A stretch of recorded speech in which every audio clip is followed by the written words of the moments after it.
Bismillahirrahmanirrahim. Assalamualaikum warahmatullahi wabarakatuh. Halo, apa kabar Anda semua? Semoga Anda semua tetap sehat dan juga semangat ya belajarnya walaupun kita belajar dari rumah. Nah, pembelajaran kita pada hari ini, pendidikan agama Islam dan budi pekerti, materi kita tentang tayamum untuk kelas 7. Baiklah, sebelum pembelajaran kita mulai, kita berdoa terlebih dahulu. Bismillahirrahmanirrahim. Rabbi zidni ilman warzuqni fahman.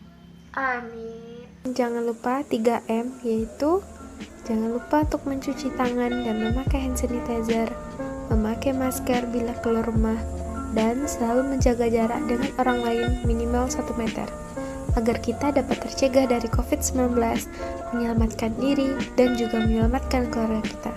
Nah, pertama kita lihat dulu kompetensi inti, kompetensi dasar, dan tujuan pembelajaran yang akan dicapai. Yang pertama, kompetensi inti. Apa saja isi kompetensi inti? Yang pertama, menghayati dan mengamalkan ajaran agama yang dianutnya.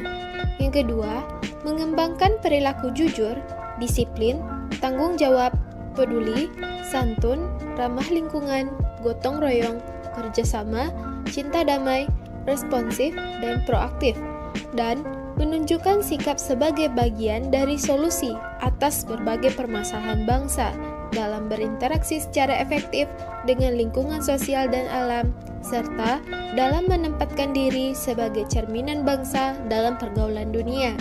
Yang ketiga, memahami dan menerapkan pengetahuan faktual, konseptual, prosedural dalam ilmu pengetahuan, teknologi, seni, budaya, dan humaniora dengan wawasan kemanusiaan, kebangsaan, kenegaraan, dan peradaban terkait fenomena dan kejadian, serta menerapkan pengetahuan prosedural pada bidang kajian yang spesifik sesuai dengan bakat dan minatnya untuk memecahkan masalah. Yang keempat, mengolah, menalar, dan menyaji dalam ranah konkret dan ranah abstrak terkait dengan pengembangan dari yang dipelajarinya di sekolah secara mandiri dan mampu menggunakan metode sesuai kaidah keilmuan. Selanjutnya adalah kompetensi dasar. Apa saja isi kompetensi dasar? 3.1 Memahami tayamum dan tata caranya. 4.1 Mendemonstrasikan tata cara tayamum. Selanjutnya, tujuan pembelajaran. Apa saja isi tujuan pembelajaran kali ini? Yang pertama, menjelaskan pengertian tayamum secara benar. Di sini, Ananda semua harus bisa menjelaskan pengertian tayamum, baik itu secara etimologi maupun secara terminologi, dan dapat menyimpulkan apa pengertian tayamum tersebut. Yang kedua, mengetahui sebab melakukan tayamum dengan benar. Di sini, Ananda semua harus tahu apa saja penyebab seorang melakukan tayamum. Yang ketiga, mengetahui syarat sah tayamum. Di sini, Ananda semua harus tahu apa saja yang menjadi syarat-syarat sah untuk melakukan tayamum. Yang keempat, menjelaskan rukun tayamum. Di sini, Ananda harus bisa menjelaskan bagaimana rukun tayamum dengan baik. Yang kelima, mengetahui hal yang membatalkan tayamum.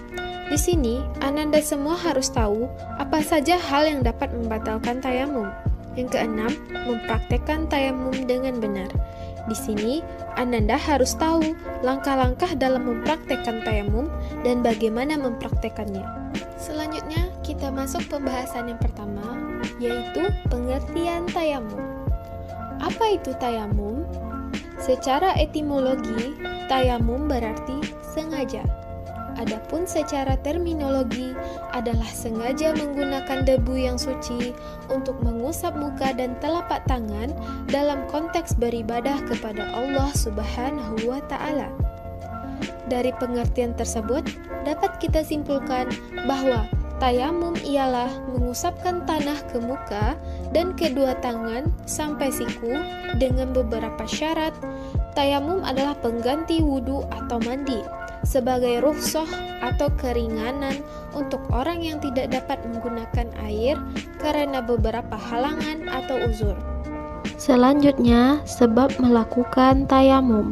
Yang pertama, dalam perjalanan jauh.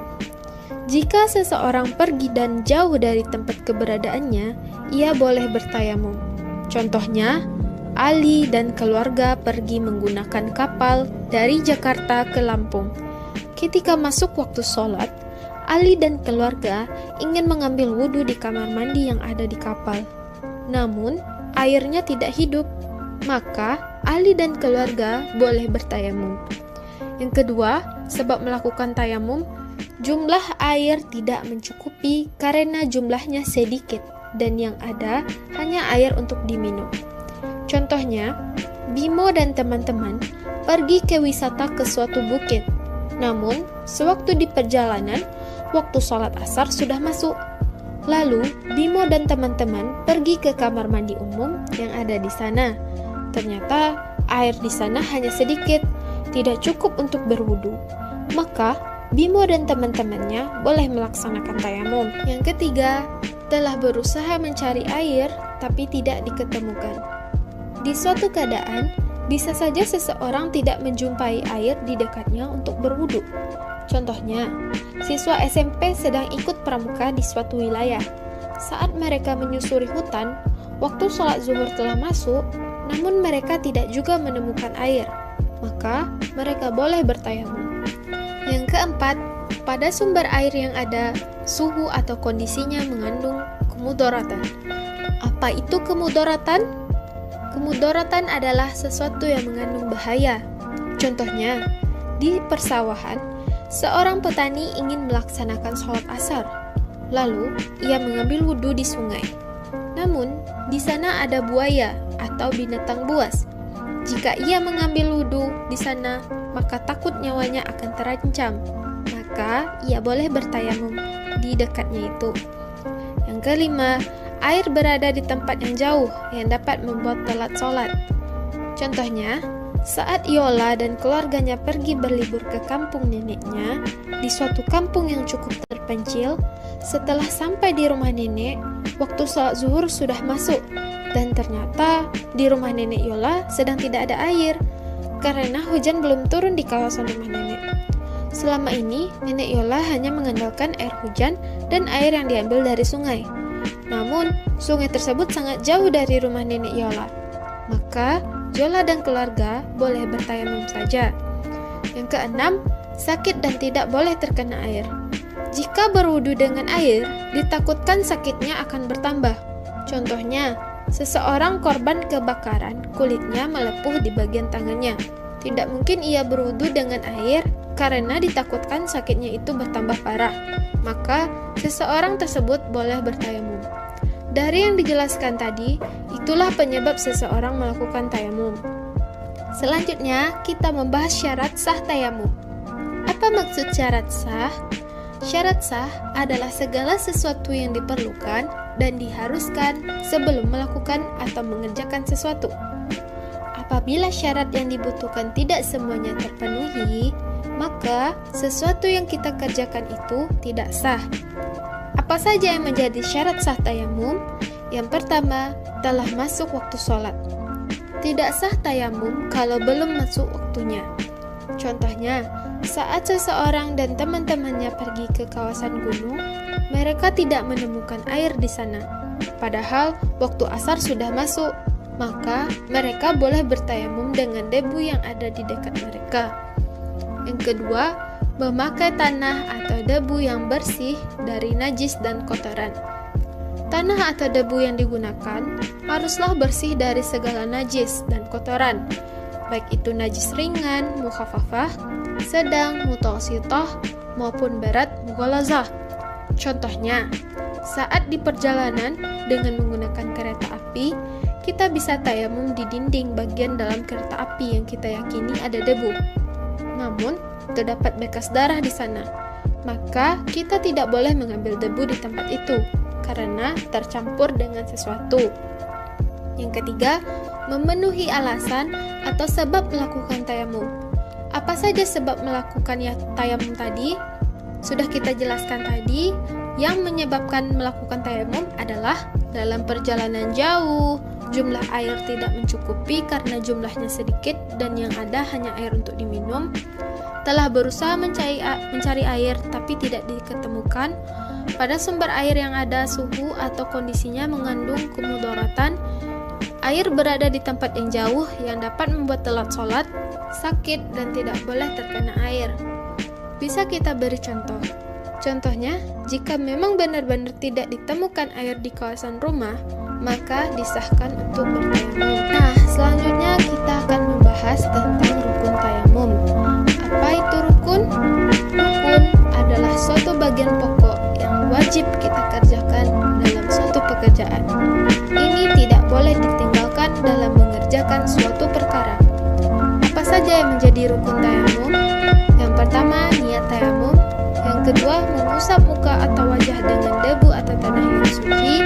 Yang ketiga, mengusap tangan sampai siku dengan debu atau tanah yang suci. Yang keempat, tertib. Yang pertama, niat tayamum. Apa niat tayamum? Nawaitu tayamuma li istibahatil sholati fardhon lillahi ta'ala. Artinya, aku berniat melakukan tayamum agar dapat mengerjakan sholat fardu karena Allah Ta'ala. Niat harus diungkapkan dalam hati dan dianjurkan melafalkan dengan lisan. Niat ini diucapkan bersamaan dengan memindahkan debu dari satu tempat ke wajah. Pelaksanaan niat seperti ini persis seperti niat yang dilakukan ketika melaksanakan wudhu. Bunyi niatnya memang berbeda, tetapi caranya sama, harus bersamaan dengan pekerjaan awal tayamum. Yang kedua, mengusap wajah atau muka dengan debu atau tanah yang suci. Debu harus rata terusap pada seluruh permukaan wajah. Batasan wajah dalam tayamum ataupun dalam wudhu tidak berbeda sama sekali. Perbedaan di sini hanya terletak pada media yang digunakan. Jika wudhu memakai media air, maka pada tayamum media yang digunakan adalah debu atau tanah yang suci. Cara pengusapan menggunakan satu pengambilan, maksudnya telapak tangan dibentangkan, lalu ditekan pada tempat debu, baru kemudian diusapkan ke wajah. Perhatikan lekukan hidung agar bagian itu juga terusap debu. Yang ketiga, mengusap tangan sampai siku dengan debu atau tanah yang suci. Batasan ini sama persis dengan batasan basuhan tangan pada wudhu. Caranya pun tidak jauh berbeda. Namun, mungkin karena ini menggunakan media debu, jadi ada cara khusus yang dilakukan sebagai salah satu cara untuk meratakan debu pada permukaan kedua tangan. Cara melakukannya dengan mengambil debu kembali dengan telapak tangan dibentangkan, lalu ditekan pada tempat debu, lalu menggunakan debu yang menempel pada tangan kiri untuk mengusap tangan kanan, dan menggunakan debu yang menempel pada tangan kanan untuk mengusap tangan kiri. Yang terakhir adalah tertib. Tertib dalam tayamum artinya urut. Satu demi satu rukun atau fardu tayamum dilaksanakan dengan tidak boleh dibolak-balik. Dan yang perlu kita ketahui bahwa tayamum hanya bisa digunakan untuk satu kali ibadah fardu saja. Untuk melaksanakan sholat fardu zuhur misalnya, seseorang melaksanakan tayamum. Meskipun belum batal, ketika dia hendak melaksanakan sholat asar nanti, dia harus tayamum kembali. Berbeda dengan ibadah sunnah, satu kali tayamum bisa digunakan untuk banyak ibadah sunnah sepuasnya. Dan perbedaan semacam inilah yang harus Anda ketahui. Selanjutnya kita membahas hal yang membatalkan tayamum.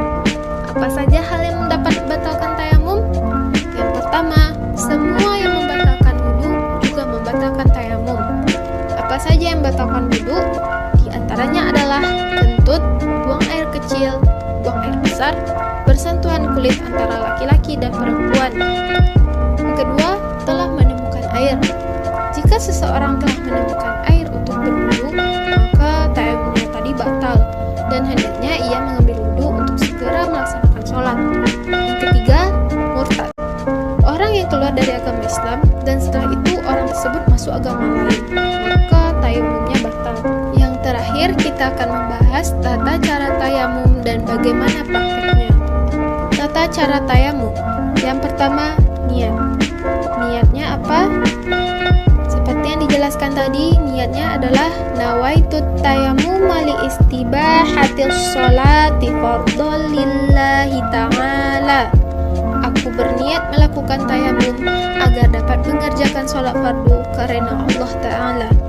Yang kedua, cari tempat yang kita yakini bahwa ada debu di sana.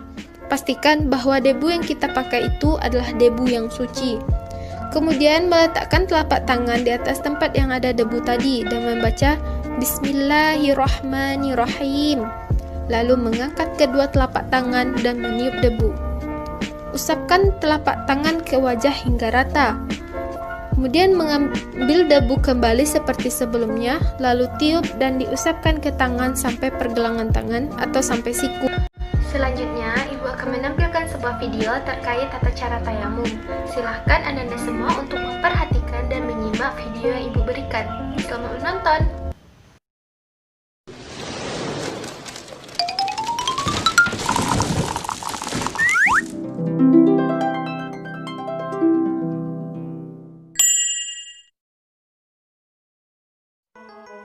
Mereka mau ke kamar mandi. Ayo kita ikuti dia. Ayo, tunggu apa lagi? Oke deh kakak.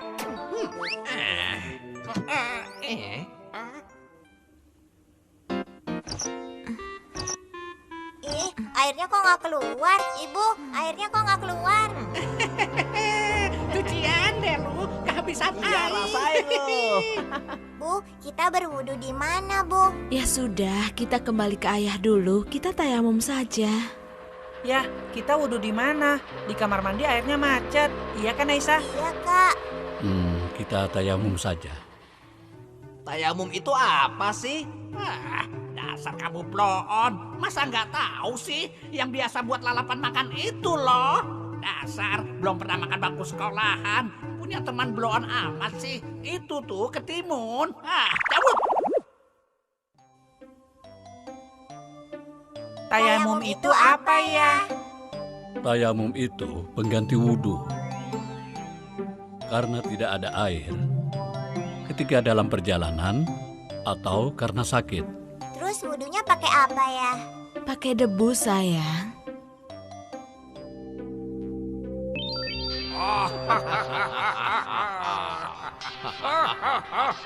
Ih, debu itu kan banyak kumannya. Iya, itu kan kotor, Anak pintar, tapi bukan seperti yang kalian bayangkan. Sebenarnya di udara banyak debu, tapi kita tidak bisa melihatnya karena sangat kecil dan halus. Berarti di depan kita juga ada debu dong ya? Wah benar, debunya sangat halus. Apalagi kalau ada sinar, lebih kelihatan jelas ya. Betul, Amin. Dengan demikian kita tidak bisa menghindari debu. Meskipun kita tidak tayamum. Coba kalau di kaca ini, apa ada debunya ya? Wah, benar. Ternyata ada debunya. Padahal tadi kan sudah dibersihkan ya. Betul sayang, dan bukan hanya di kaca. Di seluruh tempat ini, kalau diusap dengan lap juga akan terlihat berdebu. Karena debu ada di mana-mana. Jadi, tayamum dengan debu tidak memberatkan, tapi justru meringankan. Nah, coba kalian bayangkan apa jadinya kalau kita hanya boleh bersuci dengan menggunakan air. Ini sangat meringankan.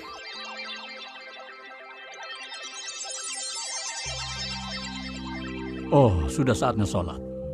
Ternyata air susah didapat. Aku harus tayamum, tapi aku masih punya air minum. Aku berwudu saja.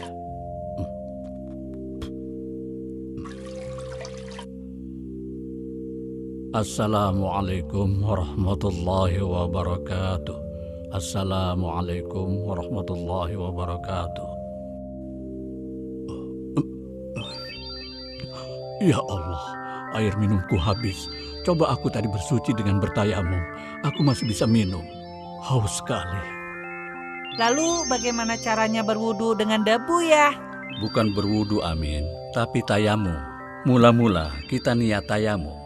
Cari tempat yang kita yakini terdapat debu. Kemudian meletakkan tangan di atasnya dan membaca basmalah. Bismillahirrahmanirrahim. Lalu kita tiup kedua telapak tangan kita dan diusapkannya ke muka. Kemudian mengambil debu kembali dengan cara yang sama. Kemudian diusapkan kedua telapak tangan hingga pergelangan tangan kita.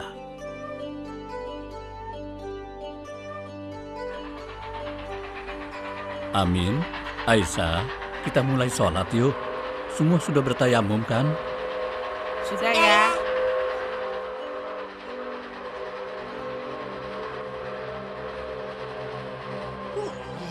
Tidak ada air kok masih sempat-sempatnya sholat. Kita gagal lagi.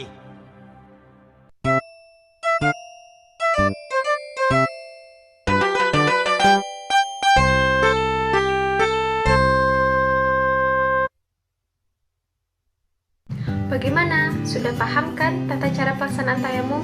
Semoga Anda semua bisa mempraktekkan tayamum dengan baik dan benar sesuai dengan apa yang Ibu sampaikan tadi.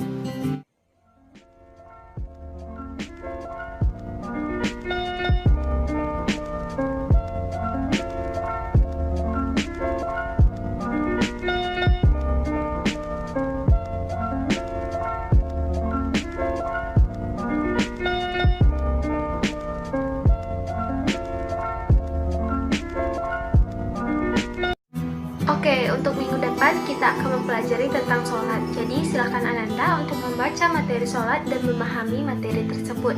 Minggu depan Ibu akan menanyakan siapa yang sudah membaca dan sudah memahami materi sholat tersebut. Oke, cukup sekian pada hari ini. Semoga pembelajaran kali ini dapat memberikan manfaat bagi kita semua dan juga dapat diterapkan di kehidupan sehari-hari.